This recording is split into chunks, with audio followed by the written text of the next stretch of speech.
Hey, how's it going? Um, Welcome to the Voices from Broadway series from Broadway's Teacher Workshop.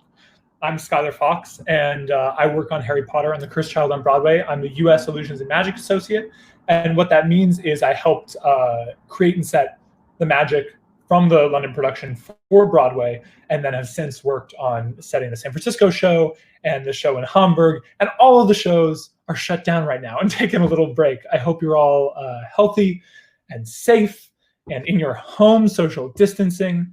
Yeah, I'm so excited to do this with all of you. Last time was my first time working with Broadway Teachers Workshop as a teaching artist, and it was so much fun. And I've been thinking a lot about how difficult teachers, all of you, and students have it right now, and how hard it is to, teach from home and learn from home. And I want to do something fun with all of you, something different from what we did last summer. I want to do some magic with you and teach some magic that you can do with objects at home to kind of get your imaginations going, bring a little bit of joy at a kind of dark time. So yeah, I'd love to get started. And to do that, I have a kind of list of objects that you should have if you want to play along. And I want to give you a few minutes to find those objects. So we'll just post those up right now. But what those objects are, you're going to need a pencil or a pen. You're going to need a coin, like a quarter or a $50, whatever you have. You're going to need a Ziploc bag. You're going to need a pair of scissors, and you're going to need 2 rubber bands or a hair tie. We'll leave that up, and you can take a second to go do this. And then while you're finding those things, for those of you who already have them, K prepared, good for you.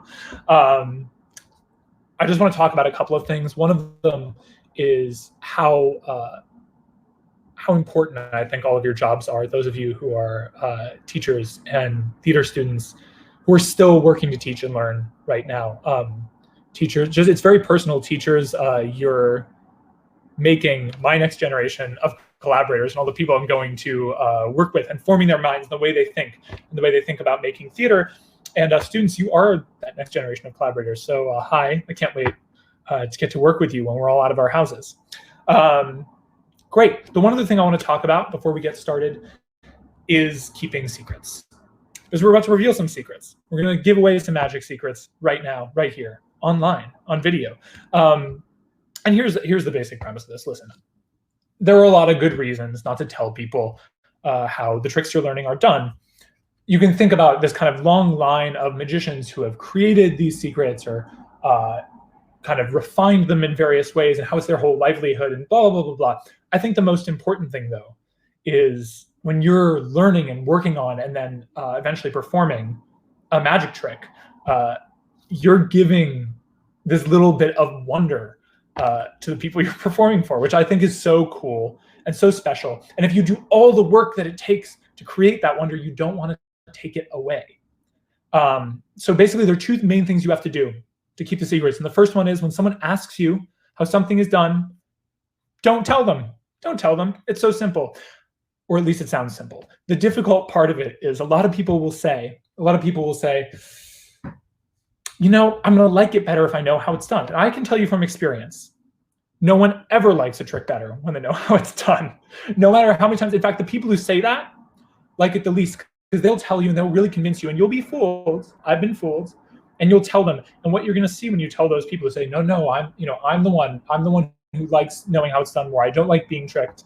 You're going to tell them, and just like a little bit of their eyes are going to close a little bit. You're going to see a little bit of breath expelled, because the amazing thing that you made is taken away from them. So protect them and protect what you've created. Just don't tell them how it works. And if they start guessing, which they will, just say no, right? They're going to probably guess things right a good amount of the time, because people are smart. They understand, after a moment, kind of how physics works. We all live in the same physical world.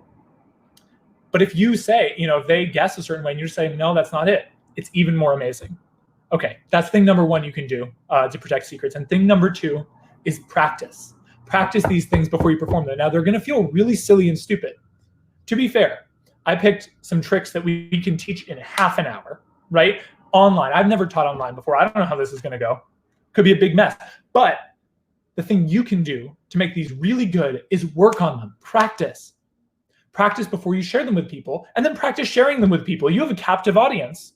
You have a bunch of people you might not have anyone you're in quarantine with. That's okay too. You Zoom your friends and you do a little magic show for them. But you want to practice before you share this work, because you can do everything right in terms of not telling people, but inadvertently give up the secrets by not practicing. So if you're on board, I'm on board. Let's go.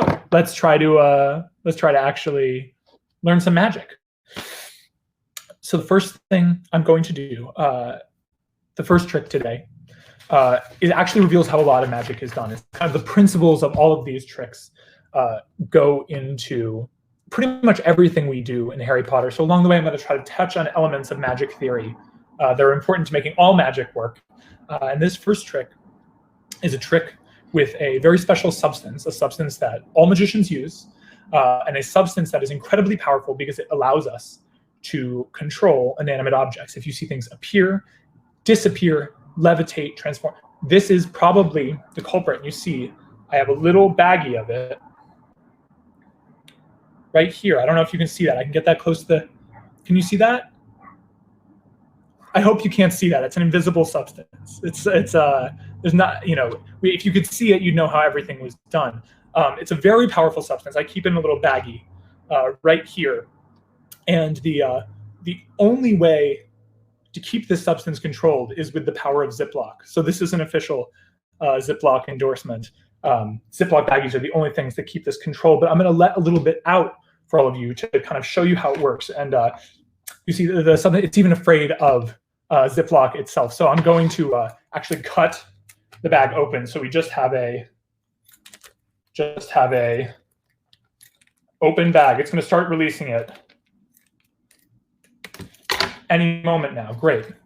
Now I'll tell you what, I'll show you how this works. I'm just going to take this edge, I'm going to dip it, get it all covered, just like that. And what you're going to notice now, we just have the top of a Ziploc bag, but if you watch really carefully, I'm able to take control and just bend.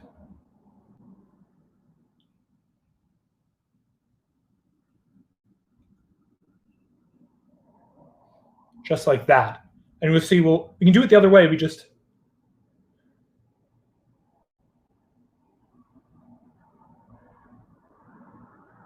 really focus, really focus, really focus. Come to me, come to me, come to me, come to me. Too far to me, too far. No, back, back, back, back, back. Just like that. And that's how little invisible magic stuff works.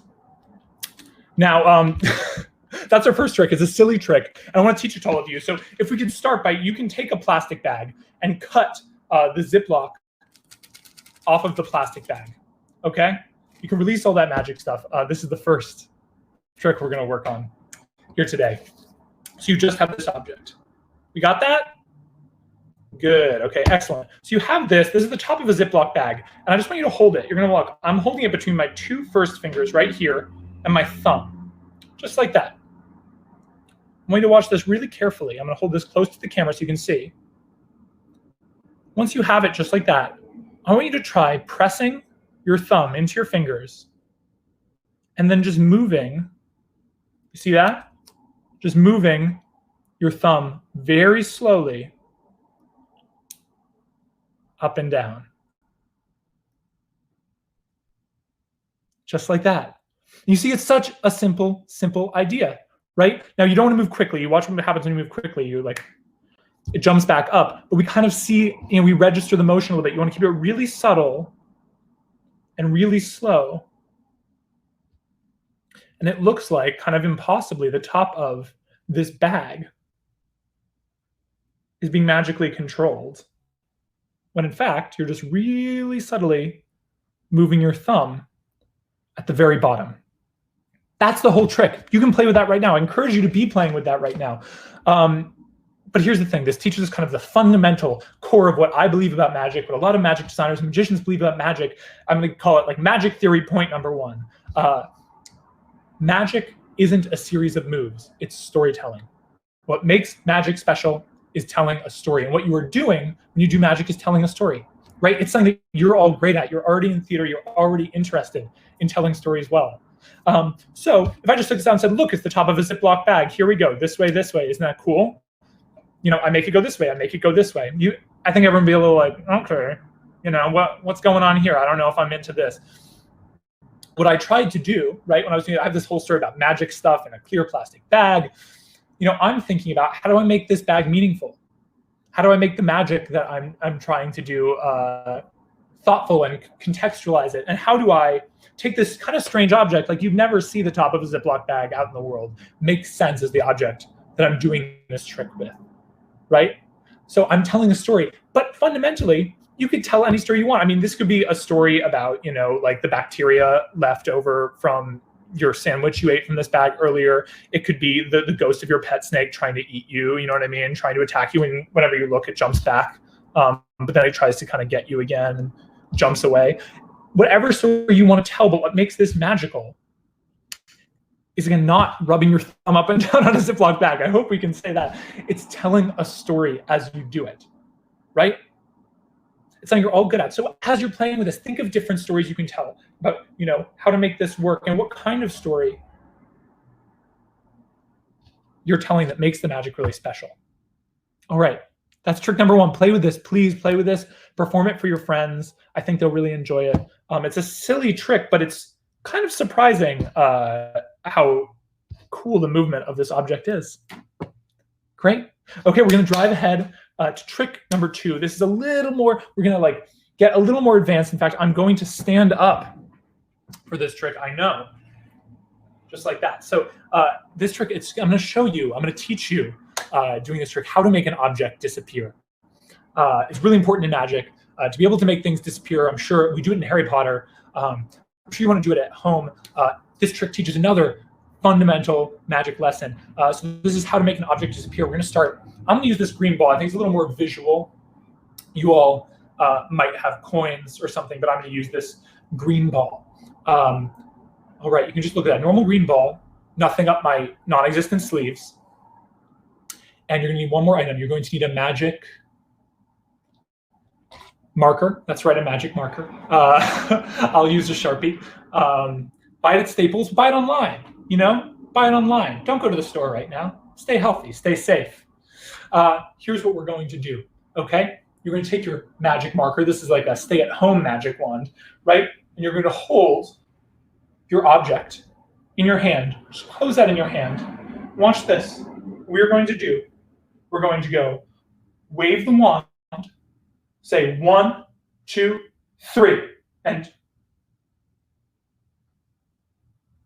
I should have been more specific about what was going to disappear here. And so you can see it's actually a super simple trick. I don't know if you can see it in the camera right there, what I did, but I tucked this, you know, right when you weren't looking. This is a little misdirection lesson, right? I have the ball in this hand. You're all focusing on the ball. I go 1, 2, tuck it behind my ear, 3. I only started to make an object disappear. I look at my hand like I'm surprised. Sure, the ball's there, but you have this little trick of making this disappear. Now that's a trick. If you want to do real magic, all you got to do, you don't need a magic marker. You just blow in your hand, and the ball, coin will disappear as well. All right, so that's our first trick. It's a little like behind the scenes magic trick. It's a nice one to perform for a group. We're going to work through the steps of how to do this. You kind of disarm the audience with a number of kinds of misdirection. And that's kind of our next big magic theory lesson, number 2, the importance of misdirection and the ways in which it can be used. Because there are 3 main kinds of misdirection in this trick. And I'll point them out as we go, okay? First of all, I just want to show you how fundamentally this trick works, okay? So we have a green ball. You can use your coin. You're going to hold it in your hand, like so. You're going to show everyone. Say, I'm going to show you how to make an object disappear, right? You take that object, you have your pen, your pencil, whatever you have prepared here, and you stand facing this way. I actually showed you within the trick how to do this next part, but we can try it together right now. You stand facing, I'll show you from the back. Now I close the object in my hand, I wave the magic wand, and I go 1, back behind my head, 2, this time I tuck it behind my ear, right? 3, just like that. And from the audience's perspective, who are over here, and who are looking at this ball to see how you're going to make that disappear, you just made a pen disappear when you were looking for this object.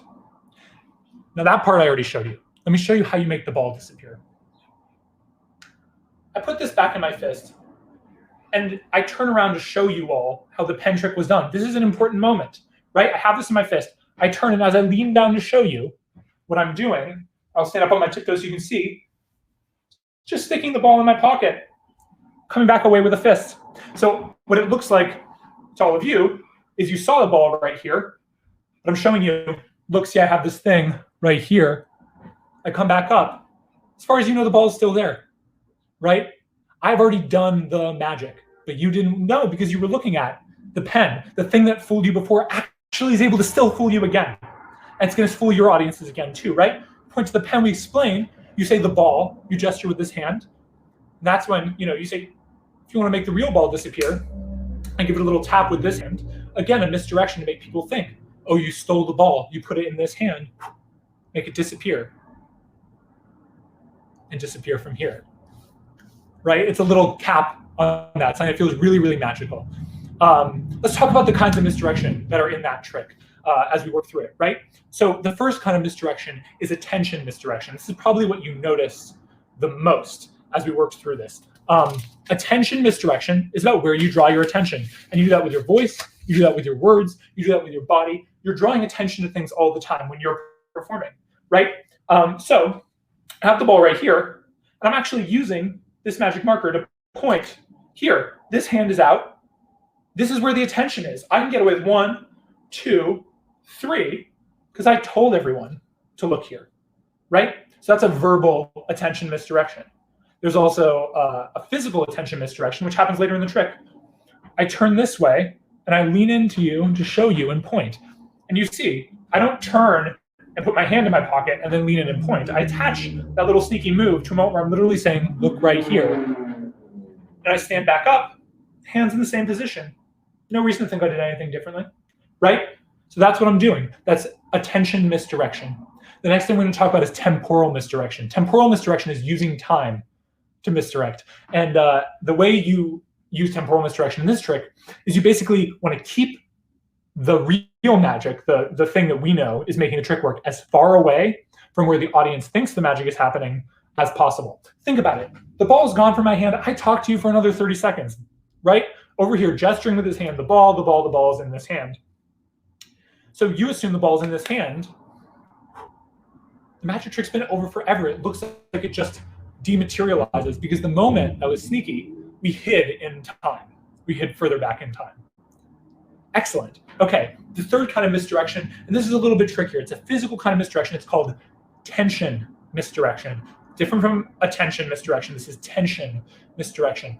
And tension misdirection is basically where we hold tension in our body tells an audience where an object is or isn't, right? So if I'm to take this object, I'm holding it in my hand, right? There's a certain way you have to hold it. You can hold your coin in your hand and really see how you have to hold it. I do my little sneaky move, but I come back a little loose, or I come back like this, making a fist like this. That doesn't look quite right, right? There's not the right amount of tension. The tension isn't placed in a way like I'm actually holding an object. So tension misdirection, it works the other way too. So you want the right amount of tension, but then there's too much. What if you come away and you're like this?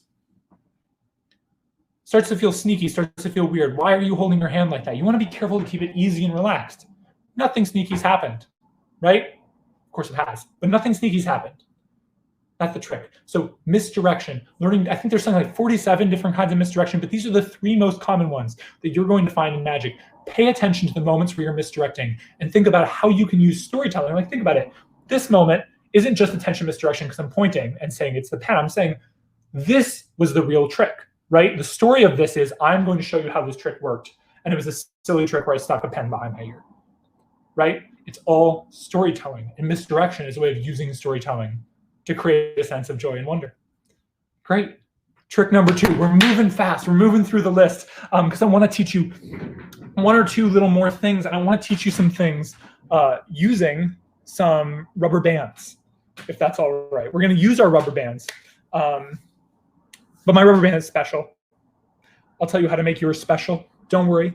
We're going to get there. But I I guess you want to know because you're going to be getting it in the mail soon. I mean, disinfect everything. But when you become a magician, the International Order of Magicians sends you a small gift. Sorry about the sound of those trucks from outside. But they send you a small gift. And it is an object that contains the spirit of Harry Houdini. They send it in the mail, a little piece of the spirit of Harry Houdini. It's been broken up into millions and millions of pieces so that every magician has a connection to that lineage. It's a really lovely, lovely gesture. And I was told I would be getting mine in the mail. And I looked in the mail, and I looked in the mail, and I was like, what? Where is it? I don't see it. I don't have a package. I don't have a letter. And I called up the International Order of Magicians. They said, no. Look at what's wrapping up your letters. And I found this. So I guess this rubber band has a piece of the spirit of Harry Houdini in it. And I decided I'd test this out. So what I did, you're going to see, I'm going to put Harry Houdini, little piece of Harry Houdini, on my ring and pinky fingers. And then I'm going to use another rubber band. I think this one is spirit-free, although we can't say for sure. I'm going to lock him in there. I'm going to lock him in finger jail. You see, he's really stuck there. I pull that angle a little over here so you can really see there's no way out for him, right? There's no way out. He's really, really stuck. But if you watch this, I'm just going to take this just like that, right before your eyes. He jumps from that ring and pinky finger through the gates of the other rubber band onto my first and second finger, just like that. And it's really there. You can see if I unlock those fingers, you can take it right off, just like that. So this is the little piece, the little Houdini rubber band. Cool. So let's talk about how to do that. You got a story. I do have a little bit of misdirection in there. I'm going to show you. But the thing to keep in mind, the big lesson from this trick is that in magic, we are working with people's assumptions. Beyond what we are showing people and pointing towards and misdirecting, people have assumptions about how the world works, and they're actually pretty good. It's hard to do magic like this, physical magic, because people understand how the world works. You have to do a good job hiding what's really happening. But what you can do is use people's assumptions in order to get them to believe that certain things are true. And a lot of physical magic is using the assumptions of your audience to help surprise them. Cool. So let's talk about what's happening here. Everything I'm telling you is happening is really happening. Look at this. I do put this rubber band over my ring finger and pinky finger, just like that. I do really, in fact, you could have a volunteer audience member use the other rubber band to lock all your fingers together like that. Have them twist as many times as they want. All this is happening, and the assumption that a human being makes looking at this setup is, well, yeah, I'm looking at it. There's no way to get this thing off. The thing that you don't think about is this. Just like that. See that? Just like that. That is what people don't see because of the assumptions their mind makes. We have to make assumptions going through the world in order to live, right? We can't look at everything and be like, I've never seen that before. Would drive us crazy. So we're relying on that people look at this and say, yeah, it's locked on. You're telling me it's locked on. It looks locked on, to be able to get a rubber band to do that. Now, how do we get it to do it so quickly and so visually? I'll show you. And this is the little piece of misdirection. When I'm showing you that it's really locked on, I show you this side of my hand, the palm of my hand, and using my fingers, I just pull the rubber band up and down to show it's not snapping anywhere out of here. It's really stuck. Then I turn my hand this way. I pull the rubber band up. And as I pull it down, I want you to see this. I'm going to fear the best. There you go. As I pull it down, I wrap my fingers inside that rubber band. So all of my fingers are inside. That's a little bit tough to visualize. So I'm going to show you. I'm trying to figure out the best angle. I'm in a mirror here. I pull up. And as I pull down, I just go like that and let it settle across all my fingers. Now that's what I see from the back. From the front, I just see a rubber band wrapped around these two fingers, right? From the back, it's this. One more time. I show my open palm, and I'm doing this first one to show that nothing tricky is happening while I'm doing this. Well, of course it is, right? I'm convincing everyone, well, nothing tricky is happening. That's the assumption I'm playing with. Pull up, pull down. I'm already locked in, just like that. And what you'll see is from this position, if you open your hands, just open your fingers like that, it will snap automatically to your top two fingers. It actually works in the other direction too. And it's super visual. It looks great. If you practice a lot, you can do it one-handed, all kinds of things. But that's how the trick fundamentally works. Now, what do we do to not just make it look like I'm opening my hands and it snaps? We add that little snap, right? That little like action through the fingers, that escape through the fingers. So what I do first is I snap it once really. Be gentle with yourselves. Protect your pinky finger. But I snap it once really, just like that. Show that it doesn't necessarily go through. I call on the spirit of Harry Houdini. Just like that. Snap, let go, open my fingers a little bit. Snaps to my top two fingers. And then at the end, to confirm what the audience already believes about this, I unlock those two fingers while leaving the other two locked and take this off before fully taking this off. I'm showing, again, reinforcing the idea that there's no way that rubber band could have jumped from finger to finger. So, big three things to keep in mind today as we play with these tricks. One, magic is storytelling. Every time you're working on a trick, invent a story. You are great storytellers, and that means you're going to be great magicians. Step two, okay? Magic theory lesson 2, misdirection. You are working with people's attention. So how do you draw their attention to different places? In every single trick you do, you're going to be focusing on where are people watching, what are they watching, and why. That's part of the story you're telling. How do you tell a story that is effective misdirection? And 3, use people's assumptions in order to create wonder by basically using the thing that could most threaten your ability to fool them to effectively fool them.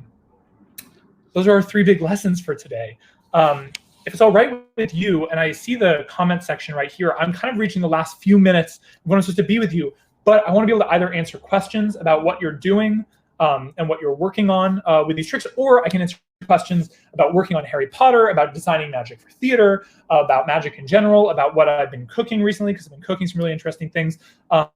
So if you have questions, this is a good moment. You can throw them up in the comments right now. I'll try to answer a couple of those questions in these last few moments.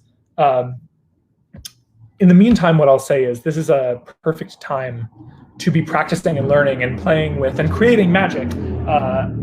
It takes a lot, the people who work on magic know that magic is really, really hard.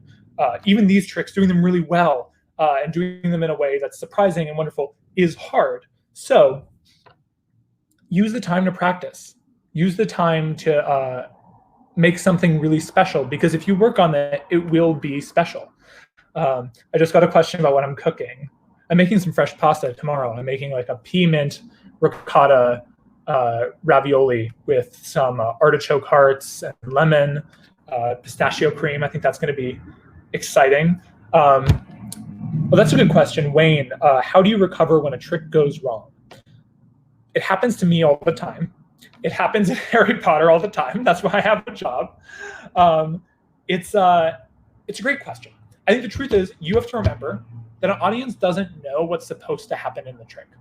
So what you do is kind of one of 2 things. One, you prepare for all the ways you can imagine something going wrong. When I practice, I think about how could this mess up? And I let it mess up as I practice. I don't stop myself when something goes wrong. I work my way through it. So that way when I'm actually performing, I know that, sorry, I just read another question related to that, but that's why I'm practicing. I know I'm preparing to mess up when I perform. And the other way is when you're performing, just keep it alive and give it another shot. Be like, give yourself a little outline. Be like, the magic doesn't always, let me give that a little wipe, can you spit on that for me? Whatever it is, don't spit right now. That's what I do in the normal world, but not in Corona world. But just some little silly justification, brush it off. It's not a big deal to you. It's not going to be a big deal to anyone else. Answering the other question, let's see. Can you remind you of the scissor trick? Oh, I wish I could. I don't want to say it because if anyone here hasn't been to the workshop before, I don't want to ruin it for you. But see if you can reach out to me. The scissors game. Are your scissors open? I can't tell in the picture if your scissors are open. If that helps at all. How do you get through the nervousness before performing? I'm nervous all the time before I perform. What I remind myself is anyone who shows up to see me perform magic, or who wants to see a magic trick, wants me to do well, because then they have fun. And if I remember they want me to do well, I want me to do well, it's okay. I tell all the actors in Harry Potter before they first go on stage, after they've been rehearsing for months, you are going to have a moment tonight in your first show, 30 seconds or so before you do a magic trick for the first time, where you freak out. And you're going to freak out because you're going to realize that this thing that you've been practicing and feel really good about has a really kind of exposed failure rate in a way that acting maybe doesn't, where people might know if you don't do so well.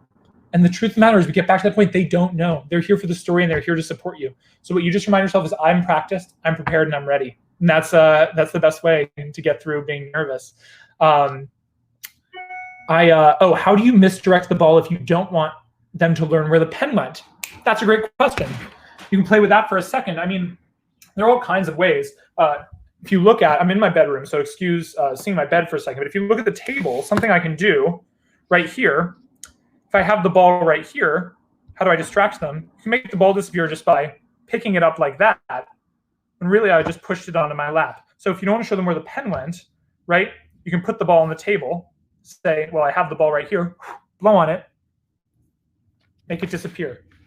Little something extra for you. That's called lapping an object. Yeah. And how long have I been a magician? I've been a magician. I think I got my first magic set when I was 4. And I've been doing, my parents asked me what I wanted for my 8th birthday. And I said a street performing license.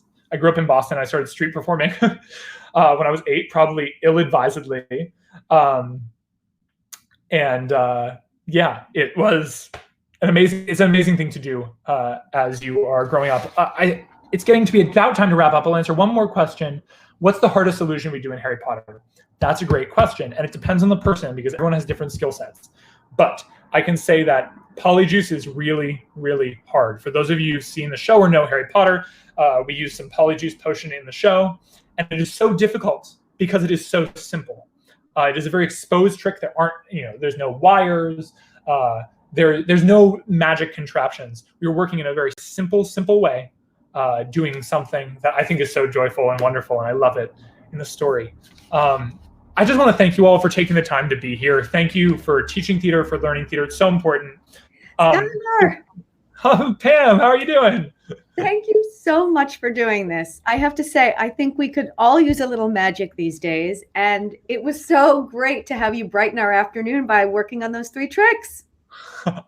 And it was such a pleasure to do. Thank you for having me. The other thing, I think you're so right. We all have so much found time on our hands. And so it's great to be able to take that time and focus on something that takes you away from thinking about everything else that's going on in the world. And you could have a fantastic party trick in your back pocket. So a great party trick, and you make other people feel better too. You help them forget about what's going on a little bit right now and just have some fun.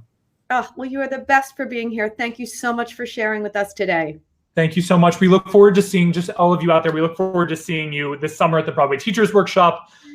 This video is going to stay up on the Broadway Teachers Workshop Facebook page. So if you missed it or you want your friends to see it, that's where you can send them. If you don't want them to know how you're doing, just say, don't look at the Broadway Teachers Workshop Facebook page. And thank you so much. Oh, thank you, Skylar. You take care. All right. You too. Bye.